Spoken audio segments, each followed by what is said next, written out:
ഇന്ന് സൗദിയിൽ നല്ല കഠിനമായ ചൂടാണെങ്കിലും കാലാവസ്ഥ കൊണ്ടും ഏറ്റവും കൂടുതൽ സസ്യങ്ങൾ, ഏറ്റവും കൂടുതൽ കൃഷികൾ, പിന്നെ അതുപോലെ പഴങ്ങൾ എല്ലാം ഉണ്ടാകുന്നത് ത്വായിഫിലാണ്. ബാറക്കിന ഹൗലഹു എന്നതിന്റെ ഒരർത്ഥം ഈ ഭൗതികമായ നല്ല നല്ല ഒരു അന്തരീക്ഷം എന്നതാണ്.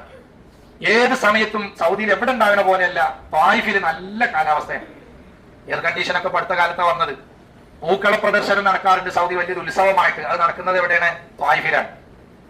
ആ ത്വായിഫ് അങ്ങനെ ഭൗതികമായിട്ടും ആത്മീയമായിട്ടും ബർക്കത്തുള്ള ഒരു പ്രദേശമാണ് ത്വായിഫ് എന്ന് പറയുന്നത്.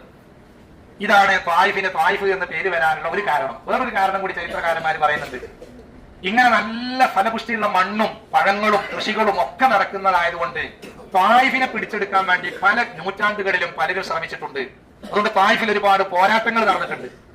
അതുകൊണ്ട് തന്നെ ത്വായിഫിൻ അക്കാലഘട്ടത്തിൽ ഒരു ചുറ്റുമതിലുണ്ടാക്കി. ത്വായിഫ് എന്ന് പറയുന്ന ഈ പ്രദേശത്തെ ചുറ്റുഭാഗത്തും മതിലുകളെ കൊണ്ട് ഒരു ചുറ്റുമതിലുണ്ടാക്കി മറ്റു രാജ്യങ്ങളിൽ നിന്ന് സംരക്ഷിച്ചു.